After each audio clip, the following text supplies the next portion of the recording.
भारत की प्रगति, भारत के विकास व भारत की वैश्विक पहचान का केंद्र भारत की महिला हो सकती है। इस नव विचार के साथ देश को निरंतर आगे बढ़ाने का काम कर रहे हमारे भारत के माननीय प्रधानमंत्री श्री नरेंद्र मोदी जी का मैं दिल की गहराई से आज के इस आयोजन में स्वागत करती हूं। मंच पे उपस्थित हमारी केंद्रीय महिला कल्याण एवं बाल विकास मंत्री दीदी अन्नपूर्णा जी, एमओएस सावित्री ठाकुर जी और महिला आयोग, राष्ट्रीय महिला आयोग की अध्यक्ष विजया राहटकर जी और देश के कोने कोने से इस नारी शक्ति वंदन अधिनियम का समर्थन करने दिल्ली पहुंची आप सभी नारी शक्ति को भी मेरा बहुत बहुत प्रणाम।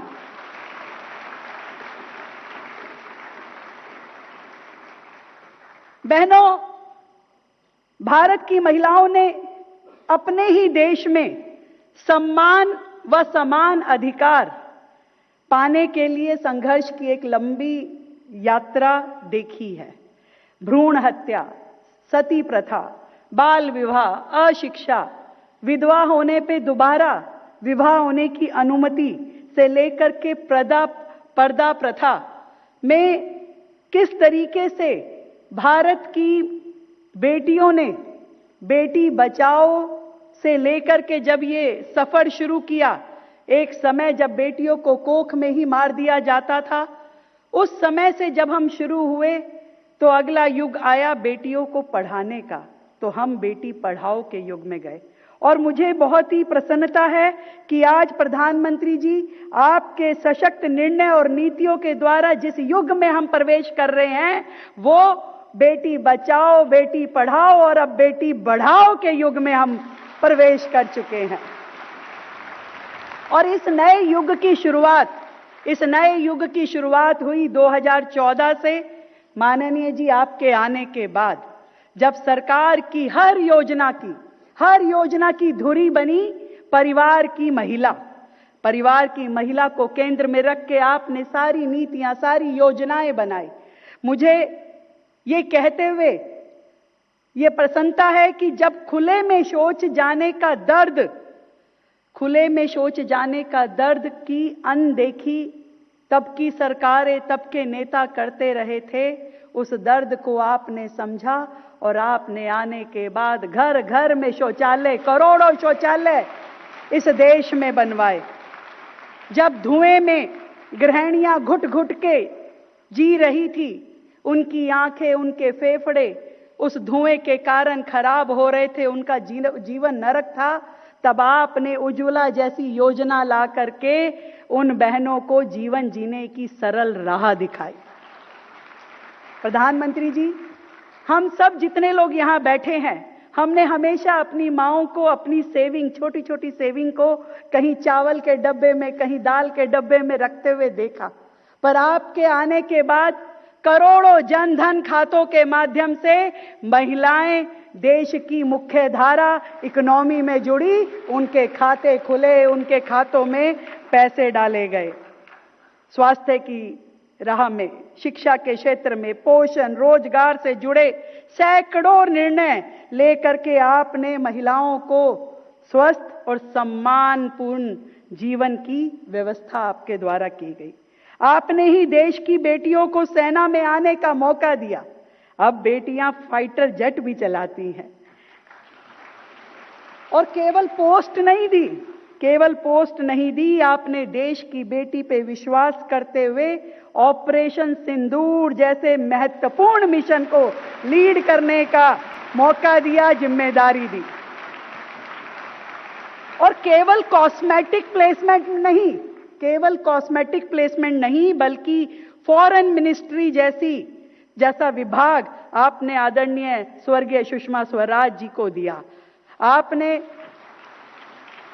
फाइनेंस मिनिस्ट्री जैसा इंपॉर्टेंट मंत्रालय निर्मला सीतारमण जी को सौंपा और देश को और समाज को यह संदेश दिया कि साहस, निर्णय क्षमता और कर्तव्य निष्ठा किसी जेंडर का मोहताज नहीं है।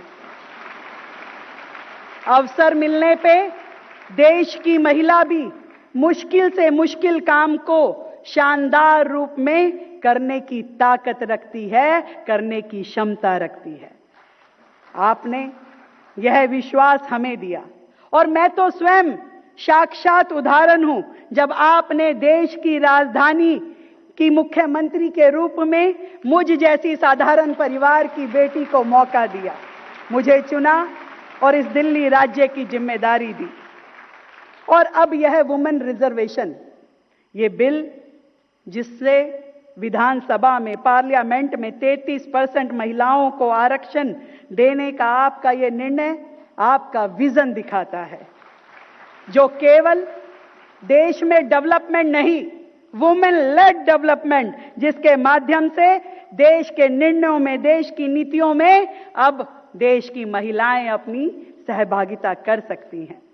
यह नारी शक्ति वंदन अधिनियम देश की आधी आबादी 70 करोड़ बहनों को बेटियों के सशक्तिकरण की अगली पूरी शताब्दी के लिए ऑटो मोड पे ले जाने की व्यवस्था है, जिसके बाद शायद कुछ और करने की जरूरत नहीं पड़ेगी।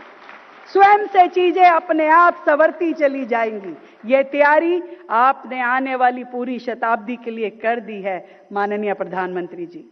अब देश की नारी शक्ति की ओर से प्रधानमंत्री जी के द्वारा लाए गए इस नारी शक्ति अधिनियम पर समर्थन की अभिव्यक्ति के लिए मैं यहां उपस्थित जो देश के कोने कोने से यहां नारी शक्ति बैठी है, अपनी अपनी फील्ड की जो लीडर है, यहां पे आज सर ना केवल प्रोफेशनल्स जिसमें डॉक्टर्स, हमारी वकील, हमारी सीए, अलग अलग विधाओं की ज्ञाता यहां बैठी हैं, अपने अपने क्षेत्र की वो महारथी बहनें भी बैठी हैं जो ना केवल कला के क्षेत्र में, मीडिया के क्षेत्र में, शिक्षा के जगत में, खेल के जगत में इस पूरे देश को नेतृत्व प्रदान कर रही है। मैं आप सबसे निवेदन करती हूं कि एक मिस कॉल नंबर मैं आपको बोलती हूं, आप अपने मोबाइल निकालिए, उस मोबाइल से उस मिस कॉल डायल कीजिए ताकि इस नारी शक्ति अधिनियम का समर्थन हम यहां बैठे हुए देश के कोने कोने तक पहुंचाएं। मैं नंबर बोलती हूं 966-717-3333 966-717-3333। ये मिस कॉल पूरे देश की महिलाओं को, बहनों को जोड़ करके आदरणीय प्रधानमंत्री जी को ये बताना चाहती है कि आपके द्वारा संसद में लाए गए इस बिल के ऊपर पूरे देश की महिलाएं आपके साथ हैं, आपका धन्यवाद करती हैं, आपको साधुवाद देती हैं। और मैं भी आज देश भर की बहनों की ओर से आपको और आपके नेतृत्व वाली सरकार को दिल की गहराई से बहुत बहुत धन्यवाद करना चाहती हूं और दो पंक्तियां आपको समर्पित करके अपनी वाणी को विराम दूंगी कि कुछ लोग आए वक्त के सांचे में ढल गए, कुछ लोग आए वक्त के सांचे में ढल गए और कुछ लोग आए वक्त के सांचे बदल गए। भारत माता की जय हिंद, जय Bharati. Thank you so much.